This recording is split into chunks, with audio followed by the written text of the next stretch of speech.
तुम बच्चों, मैं आप लोग की सोशल स्टडी की टीचर हूँ। ठीक है, सबसे पहले मैं आपको आज तौहीद के बारे में बताऊँ कि तौहीद क्या है। ठीक है, तौहीद क्या है कि अगर मानने के एतबार से देखें तो इसका मतलब है अल्लाह को एक मानना, यानी कि इसकी वहदानियत का इकरार करना।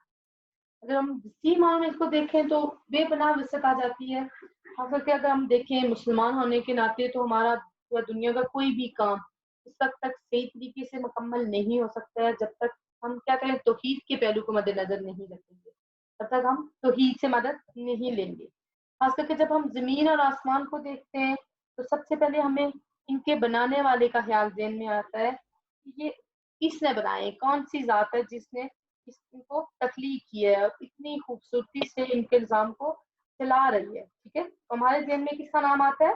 अल्लाह ताला का नाम आता है कि वो अकेला ही इस दुनिया का निज़ाम चला रहा है और इतनी खूबसूरती से चला रहा है कि किसी आम मखलूक के बस की बात नहीं है। ठीक है, तो देखें कि जमीन अपने मदार में चल रही है और आसमान अपनी जगह पर कायम है, कि ना जमीन आसमान के निज़ाम में मदाखलत कर रही है और ना आसमान जमीन की। ठीक है, कोई भी निज़ाम जो है वो दूसरे निज़ाम में मदाखलत नहीं कर रहा है। और इस सब जो निज़ाम को हम देखते हैं तो हमें अल्लाह ताला की वहदानियत पे जो है ईमान हम लोग लाते हैं कि ये अल्लाह ही वो वाहिद जात है जो इस निज़ाम को इतनी खूबसूरती से चला रहा है। हमारा जो आज का जो टॉपिक है वो भी क्या है? फिजिकल स्टेट ऑफ द अर्थ। ठीक है, जमीन की तबीयी हालत। ठीक है, जमीन को भी अगर हम देखें तो ये भी अल्लाह की तख्लीक करदा एक मखलूक है, इसको अल्लाह ताला ने बनाया है। हम ज़ाहिरी तौर पे जमीन को देखते हैं, जमीन की अंदरूनी जो है सतह, उसके बारे में भी आपको मैं बताती हूँ कि ये किन चीजों पे मुश्तमिल है, उसके अंदर किस तरह के जो है मामला जो है चलते हैं, जमीन को किस चीजों से किन चीजों से अल्लाह ताला ने बनाया हुआ है। क्या हमारा topic? Physical state of the अर्थ, जमीन की तबीयी हालत। क्या पहला टॉपिक है? कंसेंट्रिक लेयर ऑफ द अर्थ, जमीन की जो बुनियादी जो तहें हैं वो कौन कौन सी है। The earth is composed of 3 basic layers. Earth जो है, हमारी जो जमीन है वो जो 3 बुनियादी तहों पर मुश्तमिल है, which are known as the concentric layer. इनको हम किनका नाम देते हैं? कंसेंट्रिक लेयर का नाम देते हैं। हमारी अर्थ की जो बुनियादी 3 जो तहें हैं उनको हम कंसेंट्रिक लेयर्स यानी कि मरकजी तहों का जो नाम देते हैं। ठीक है, the composition of this layer is as follow. इन लेयर की जो कंपोजिशन है यानी कि वो किन चीजों से बने हुए हैं और किस तरीके से बनी हुई है, ये मैं आपको बताती हूँ कि कौन कौन सी 3 तहें हैं। नंबर 1 है क्रस्ट, नंबर 2 है मेंटल और नंबर 3 है कोर। ठीक है, क्रस्ट क्या है? It is the upper most and less thick layer of the अर्थ। ठीक है, ये सबसे ऊपर और कम मोटी जो तह है जमीन की, ये वो है। ये आप अपनी स्क्रीन पे देखें, ये जो आपको पिक्चर नजर आ रही है इसमें भी देखें, ये जमीन, ये जो गोल जो बनी हुई है ये हमारी जमीन है। इसकी जो आप पहले वाली तह देखें, ये साथ आपको नजर आ रहा है, ये कौन सी तह है जो ऊपर वाली सबसे ऊपर वाली है? ये है क्रस्ट। ठीक है, it's thickness varies between 8 to 40 kilometre.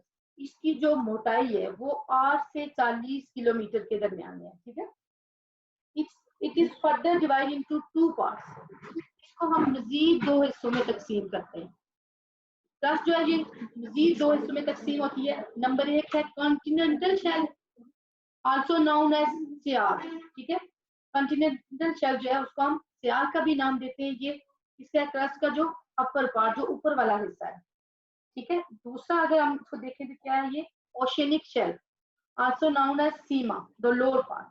ये क्रस्ट का जो नीचे वाला हिस्सा है क्रस्ट का। ठीक है, इसको क्या कहते हैं? ओशियनिक शेल, और उसको सीमा का भी नाम देते हैं हम लोग, सीमा भी कहते हैं इसको। ठीक है, क्रस्ट ये आपको नजर आ गया है। क्रस्ट हमने देखा है ये जमीन का ऊपर वाला हिस्सा है। इसकी आपने थिकनेस भी देखी है, क्या है? 8 to 40 किलोमीटर। ठीक है, अभी दूसरा क्या है हमारा? मेंटल। दूसरी लेयर कौन सी है इसकी? Mantle. The layer below the crust is known as mantle. Crust से जो नीचे वाली तह है, ये देखिए आपको नजर आ रही है, क्रस्ट से जो नीचे वाली तह जो जमीन की नजर आ रही है, ये कौन सी तह है? ये है मेंटल। ठीक है, ये कौन सी तह है जमीन की? मेंटल, यानी कि दूसरी जो तह है जमीन की वो है mental. It consist of 2 layers. Mental की भी 2 लेयर्स है। ठीक है, मेंटल की भी 2 लेयर्स है, अपर मेंटल और lower mantle. Upper mantle it is 670 kilometre thick. Upper mental की आप मोटाई देखें तो कितनी है? 670 किलोमीटर। ठीक है, अगर इसकी दूसरा देखें लोअर मेंटल, मेंटल का जो दूसरा पार्ट है, जो दूसरी उसकी लेयर है वो है लोअर मेंटल, और इसकी जो मोटाई है वो है 2230 किलोमीटर। ठीक है, लोअर मेंटल की मोटाई क्या है? 2230 किलोमीटर। ठीक है, अब तीसरी लेयर जो आ रही है जमीन की वो कौन सी है? कोर। ठीक है, it is the internal part of the earth sphere present under the mental. ठीक है, ये जमीन की अंदरूनी तय होती है और ये मेंटल के नीचे होती है। ठीक है, जमीन की सबसे अंदरूनी तय होती है और ये मेंटल के नीचे होती है। It also consist of two parts. ये भी क्या है? ये भी दो हिस्सों पे मुश्तमिल होती है। ठीक है, क्रस्ट भी दो हिस्सों पे मुश्तमिल है, मेंटल भी दो हिस्सों पे मुश्तमिल है, और ये भी दो हिस्सों पे मुश्तमिल है। ठीक है, एक्सटर्नल कोर और इंटरनल कोर। एक्सटर्नल कोर क्या होता है? It is in liquid form below the mental. ठीक है, मेंटल के नीचे जो पानी वाला जो हिस्सा होता है, ठीक है, पानी वाला जो हिस्सा होता है वो क्या होता है? वो एक्सटर्नल कोर होता है। ठीक है, पानी वाला हिस्सा जो होता है वो क्या होता है? External core. इस थिकनेस इज 2250 किलोमीटर। इसकी जो मोटाई है वो 2250 किलोमीटर है। ठीक है, इंटरनल कोर क्या है? ये एक्सटर्नल कोर से नीचे वाला हिस्सा है, पानी वाले हिस्से से नीचे वाला हिस्सा है। इट इज मेड ऑफ निकल एंड आयरन। ये निकल और आयरन से बना होता है। It is solid and 1220 kilometre. ये सॉलिड यानी ये ठोस शक्ल में होता है। ठीक है, सख्त शक्ल में होता है। ऊपर वाला तो हमारा तो वो लिक्विड शक्ल में है, एक्सटर्नल कोर लिक्विड शक्ल में है। ठीक है, और ये सॉलिड शक्ल में यानी कि ठोस शक्ल में, सख्त शक्ल में। ठीक है, और ये 1220 किलोमीटर इसकी मोटाई है। ठीक है, ये आप लोगों ने पिक्चर में भी देखा है, ये आपको सामने नजर आ रहा है। ऊपर वाली तय क्रस्ट है, नीचे वाली मेंटल है, और उससे नीचे वाली कोर है। ठीक है, आउटर कोर और इनर कोर। ठीक है, इसके बाद आप देखते हैं टेक्टोनिक प्लेट्स। क्या है tectonic plates? It is a reality. ये एक हकीकत है दैट द एग्जिस्टिंग कंटेंट्स पर once in the form of single continent called Pangaea. ये एक हकीकत है कि जो मौजूदा जो बरियाजम है ये पहले एक बरियाजम की शक्ल में थे। ठीक है, अभी तो आप देखें तो अभी ये 7 बरियाजम है, लेकिन इससे पहले आप देखें तो ये क्या था? एक ही बरियाजम था। उसको किसका नाम देते थे? पेंगिया। ठीक है, पेंगिया का नाम दिया था। Gradually Aahista Aahista large continent divided into smaller parts which got the form of present continent.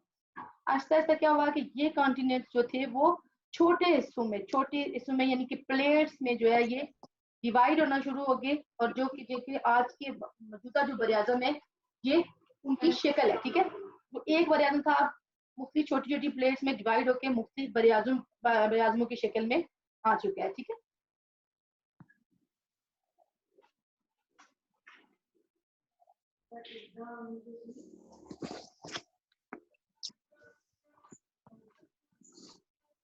ये वाला पेज आप लोग देखें, क्या? Lithosphere and asthenosphere. ठीक है, क्या कि from 1960 the geographer started using two new terms for the exterior composition of the earth। 1960 में जो जोग्राफियादान है उन्होंने क्या किया है? जमीन की अंदरूनी जो कंपोजिशन है यानी कि जो जमीन जिन चीजों से बनी हुई है, जो जमीन की तश्कील है, उनको क्या किया है? Using two new terms. इसके लिए दो नई टर्म्स जो है वो इस्तेमाल किए हैं साइंसदानों ने 1960 में। जमीन की जो अंदरूनी जो तश्कील है उसके लिए दो नई टर्म्स इस्तेमाल किए हैं। The new terms are lithosphere and asthenosphere. ये न्यू टर्म्स कौन कौन सी थी? एक थी लिथोस्फेयर, एक थी एस्टेनोस्फेयर। ठीक है, इन टर्म्स को ज्योग्राफियादानों ने किसका नाम दिया है? लिथोस्फेयर एंड एस्टेनोस्फेयर का नाम दिया है। ठीक है, lithosphere consist of the upper surface of the earth. Lithosphere जो थी वो क्या थी? वो जमीन की ऊपर वाली जो तह थी। ठीक है, ऊपर वाली जो तह थी उसको लिथोस्फेयर का नाम दिया गया, विच वी लिव, और हम उस पे रहते हैं in the solid upper portion of mental. हम उस पे रहते हैं, और ये क्या? मेंटल का ऊपर वाला जो सॉलिड जो ठोस जो शक्ल है उसको किसका नाम दिया गया है? लिथोस्फेयर का नाम दिया।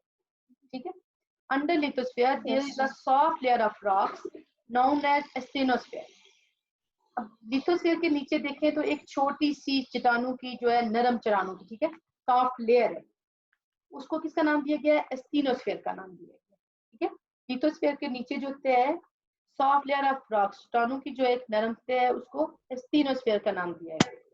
ठीक है। ये दो आपने पढ़ा है, लिथोस्फीयर एंड एस्थेनोस्फीयर। ये भी जमीन की जो दो आप कह सकते हैं तह हैं, इनको क्या कहते हैं, लिथोस्फीयर एंड एस्थेनोस्फीयर। अब हम पढ़ेंगे जमीन की अंदरूनी तश्कील में एक ये भी आता है कि जमीन में फॉल्स आते हैं। जैसे आप लोग सब जानते हैं कि बाज़ दफा ऐसा होता है कि जमीन अचानक से हिलना शुरू करती है और जलजले आते हैं, और बाज़ जगहों पे ये होता है कि इस जमीन में जो फॉल्स है उनके नतीजे में बहुत बड़े लावे उबलना शुरू हो जाते हैं और बहुत बड़े पैमाने पर तबाही होती है। ठीक है। ये भी क्या होता है, ये जमीन की अंदरूनी जो साख है उसमें तब्दीली की वजह से ये सब कुछ होता है। और ये मैं आपको बताती हूँ कि जमीन में किस तरह से फॉल्स आते हैं और ये इनकी क्या वजूहात होती हैं और इनके क्या नुकसान होते हैं। ठीक है। फॉल्स इन देयर टाइप्स, ये आप लोग देखें। When one part of the earth's crust moves against another part, ठीक है। ये वन पार्ट ऑफ द अर्थ, जमीन का एक हिस्सा जो है क्रस्ट का, ठीक है, जमीन का जो ऊपर वाला जो हिस्सा है क्रस्ट का, वो मूव अगेंस्ट एनदर, ठीक है, एक दूसरे के मुखालिफ जो है, एक दूसरे के मुखालिफ जो है हरकत करना शुरू कर देते हैं। और फॉल्ट जनरेट, एक जो है फॉल्ट जो जनरेट हो जाता है, एक नुक्स पैदा हो जाता है। ठीक है। जब जमीन का जो क्रस्ट का जो ऊपर वाला जो हिस्सा है वो क्या करता है, मूव करना शुरू कर देते हैं एक दूसरे के अगेंस्ट, यानी कि एक दूसरे के मुखालिफ जब ये मूव करना शुरू कर देते हैं तो एक जमीन के अंदर एक तब्दीली आ जाती है, एक फॉल्ट, जिनके नुक्स पैदा हो जाता है। Basically faults are the big cracks or cleft in the earth. ये जो फॉल्ट है ये किस तरीके से जमीन में जाहिर होता है, ये बहुत बड़े क्रैक्स की सूरत में जाहिर हो सकता है जमीन पे। ठीक है। जब जमीन एक जगह से दूसरी जगह पे मूव करती है, एक जगह से दूसरी जगह नहीं बल्कि ये अपोजिट, यानी कि एक दूसरे के मुखालिफ मूव करना शुरू करती है। जमीन की जो प्लेटें हैं वो एक जगह से एक साइड पे मूव करना शुरू कर देती है और एक दूसरी साइड पे मूव करना शुरू कर देती है। ये आपको पिक्चर में भी नजर आ रहा है। ये देखें, जो पहली आपकी नॉर्मल जो फॉल्ट है उसमें आप देखें कि ये क्या होता है कि ये जमीन एक दूसरे से, इनमें स्पेस आ गई, ये क्रैक आ गए। आप देखें इनको, ये ब्लैक एरो से आपको नजर आ रहा है, इनमें क्रैक आ गए और जमीन एक दूसरे से थोड़ी सी अपोजिट मूव करते हुए एक दूसरे से दूर हो गई है, इनमें स्पेस आ गई है, क्रैक्स पड़ गए। ठीक है। Usually the forms are these cracks form the boundaries in various tectonic plates. ठीक है। ये जो है दीज क्रैक्स, ये जो क्रैक्स होते हैं ये क्या करते हैं, बाउंड्रीज बनाते हैं मुख्तलिफ प्लेटों के दरमियान। वेरियस टेक्टोनिक जो प्लेट्स हैं इनमें बाउंड्रीज यानी कि अपना एक सर्कल बना लेते हैं। Usually the faults are formed in weak areas of the earth surface. आमतौर पे ये जो फॉल्ट्स हैं ये जो जमीन का कमजोर जो हिस्सा होता है वहां पे जो है ये ज्यादातर पैदा होते हैं। ठीक है। जमीन हर जगह से जमीन एक जैसी तो नहीं होती है, बाद जगहों से जमीन जो है वो बहुत कमजोर होती है, उसकी जाहरी सतह भी अंदर से भी कमजोर होती है। ज्यादातर जो ये जो क्रैक्स हैं आप लोग भी देखते हैं, बाद जगह जमीन पे क्रैक आए होते हैं, वो छोटे भी होते हैं, माइनर भी हो सकते हैं और बहुत बड़े भी हो सकते हैं। बड़े होते हैं तो उनके नतीजे में जलजले भी आते हैं। ठीक है। ये जो होते हैं ये ज्यादातर इन जगहों पे आते हैं जहाँ पे जमीन कमजोर होती है। The area there are fault form, वो एरिया जहाँ पे फॉल्ट यानी कि नुक्स जो है वो बनता है is known as fault zone. So किसका नाम दिया गया, फॉल्ट जोन का नाम दिया गया जहाँ पे ये फॉल्ट जो है पैदा होते हैं। ठीक है। उस एरिया को किसका नाम दिया गया, fault zone. A crack present in the fault zone is called fault line। और जिस जगह पे ये क्रैक पैदा होते हैं जिस फॉल्ट जोन में, उसको किसका नाम दिया गया है, फॉल्ट लाइन का नाम दिया गया है। एक लाइन है जिसपे क्रैक्स पैदा हो रहे हैं, जिसपे ये फॉल्ट, तो ये फॉल्ट जोन पे जो क्रैक्स बनते हैं तो उसको किसका नाम दिया गया, फॉल्ट लाइन। क्या है, crack be present in the fault zone is called fault line. A sudden slip among a fault line generated an earthquake। अचानक से जो फॉल्ट है वो इन लाइनों में जो अचानक से जो फॉल्ट आता है, यानी कि एक नुक्स पैदा हो जाता है जब जमीन एक दूसरे से जो है दूर होना शुरू हो जाती है। दो प्लेटें एक अपोजिट जो है संत में जो है हरकत करना शुरू करती है, मुखालिफ संत में अचानक से जब हरकत करती है तो जमीन में जलजला पैदा होता है। ठीक है। जमीन में एक जलजला पैदा होता है जिसकी वजह से जो हमें महसूस होता है।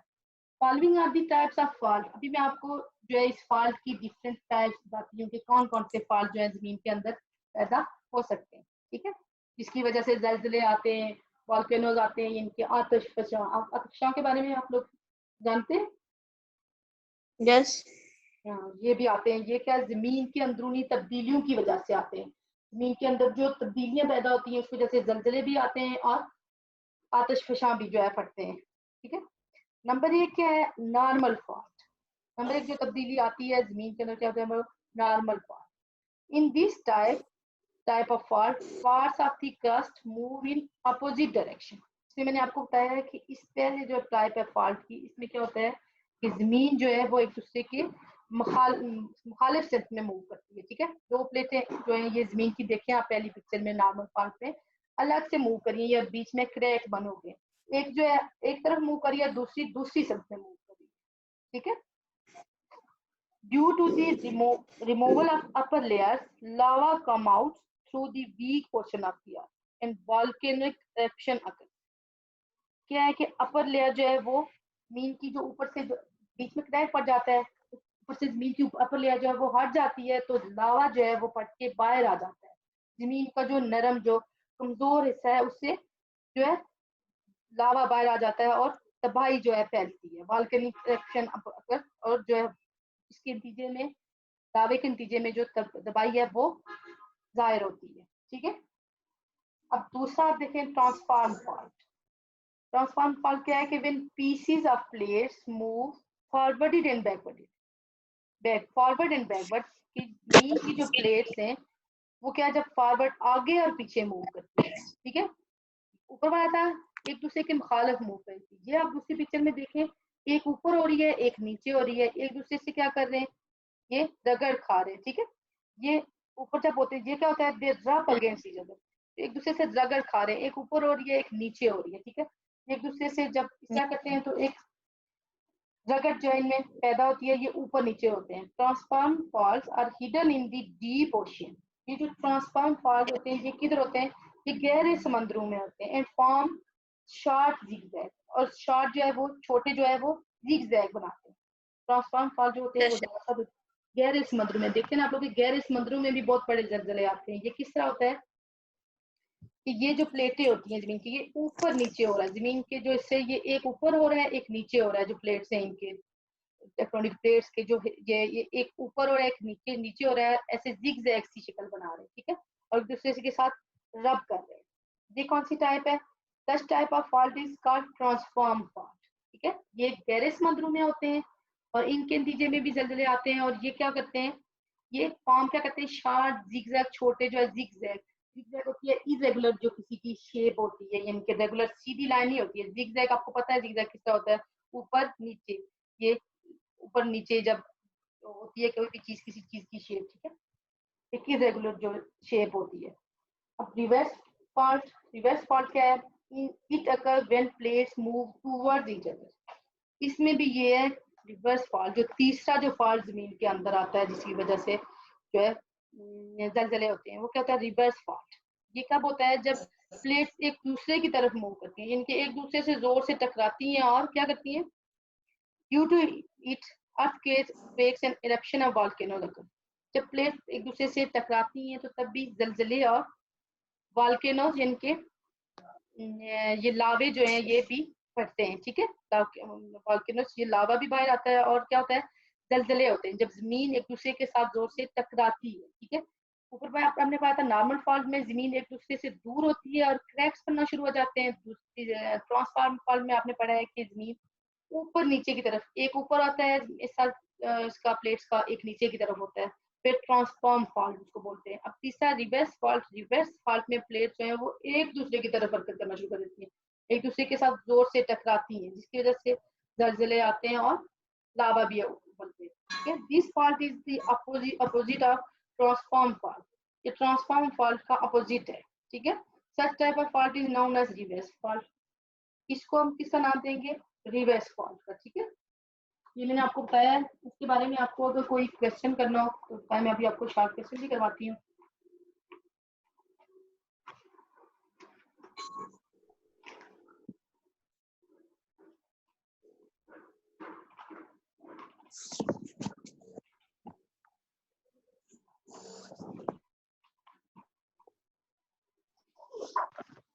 तो देखिए, what is the thickness of upper mantle of the अर्थ। ठीक है। ये आप लोगों ने पहले भी पढ़ा है, what is the thickness of upper mantle. यानी कि जो अपर मेंटल है उसकी जो मोटाई है, ठीक है, क्या है, इट इज 670 किलोमीटर थी, ठीक है। अपर मेंटल की आप मोटाई क्या लिखेंगे, इट इज 670 किलोमीटर थी। ये आपको अपने पेज पे भी नजर आ रहा है, ठीक है, ये लिखने की जरूरत तो नहीं है ना, ये आप लोगों को नजर आ रहा है, इट इज 670 किलोमीटर, ठीक है। ये आपका पहला क्वेश्चन है कि क्या है कि अपर मेंटल की आप मोटाई लिखें, क्या है उसकी मोटाई 670 किलोमीटर, ठीक है। ये आपका पहला क्वेश्चन है, इट इज 670 किलोमीटर, ठीक है। आपने इसका पहले क्वेश्चन का आंसर लिखना है। दूसरा क्वेश्चन आप देखें, व्हाट इज द,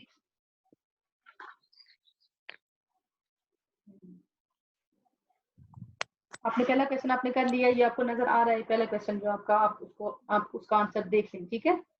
आपको मैंने पढ़ाया भी है कि क्या है upper mantle, it is 670 kilometre thick, ठीक है। आप दूसरे क्वेश्चन पे आए। दूसरा क्वेश्चन है कि what is the difference between lithosphere and एस्टेनोस्फीयर, ठीक है।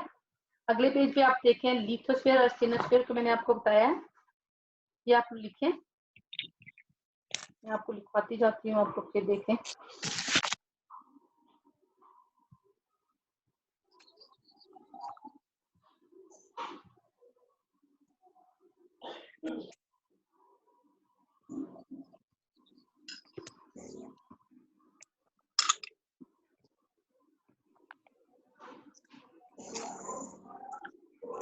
लिथोस्फीयर क्या है कि लिथोस्फीयर क्या है, lithosphere is the upper surface of the earth, lithosphere is the upper surface of the अर्थ, ये आप अपनी कॉपी पे लिखें, lithosphere is the upper sphere of the अर्थ, लिख रहे हैं आप लोग, ये लिखें आप, lithosphere is the upper surface of the अर्थ, नीचे क्या है, lithosphere is the upper surface of the अर्थ, ठीक है, lithosphere is the upper no teacher, surface of the अर्थ, ठीक है। और करेंगे आगे एस्टेनोस्फीयर, एस्टेनोस्फीयर क्या है, सॉफ्ट लेयर ऑफ रॉक्स, ठीक है, under lithosphere there is a soft layer of rocks known as asthenosphere, asthenosphere क्या है, अंडर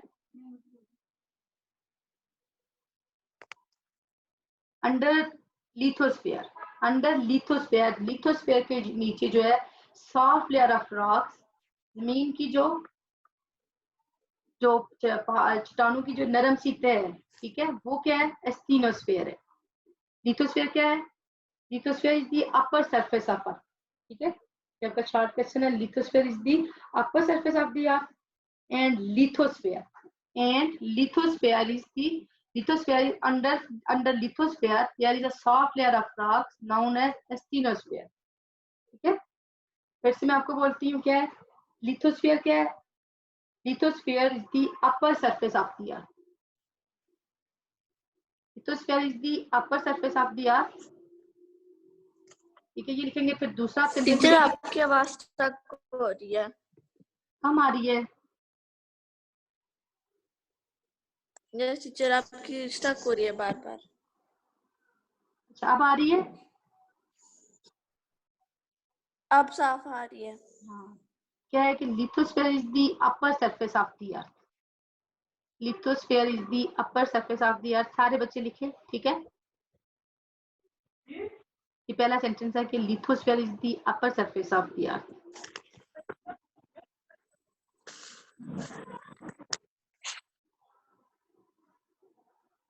लिखा है आपने, सब बच्चे लिख रहे हैं,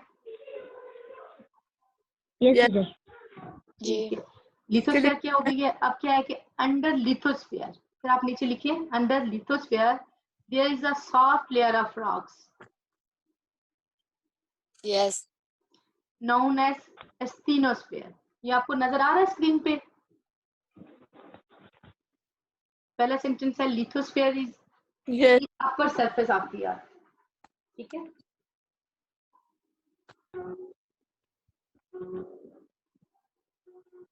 लिखा है सब बच्चों ने, Under lithosphere there is a soft layer of rocks known as asthenosphere. सब बच्चों ने लिखा है ये क्वेश्चन? यस बारी बारी बोले बेटा, आप लोगों ने लिखा है ये क्वेश्चन? Yes teacher. ठीक है, दो क्वेश्चन मैंने आपको करवाए हैं। ये आपने क्या करना है कि ये जो मैंने आपको पढ़ाया है इस सब का आपने एक क्वेश्चन आप लोग और कर लें, ठीक है? ये मैं आपको खुद से करवा रही हूँ, ये आपको कोई बहुत मुश्किल नहीं होगी, ठीक है?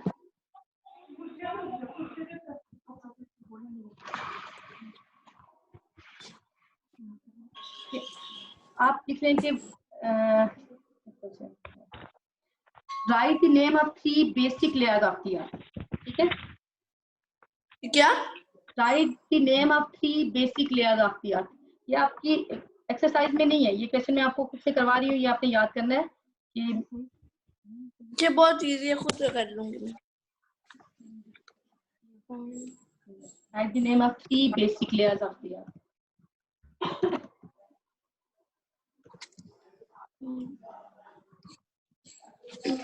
Three basic layers of the, ये लिखे हैं आप लोग क्वेश्चन? 3 बेसिक लेयर्स मैंने अभी आपको पढ़ाई हैं, कौन कौन सी हैं? आप लोग बता सकते हैं आप लोग कौन कौन सी लेयर्स अभी मैंने आपको पढ़ाई हैं? मेरी आवाज आ रही है आपको? मैं लिखती हूँ। नंबर 1 है क्रस्ट। यस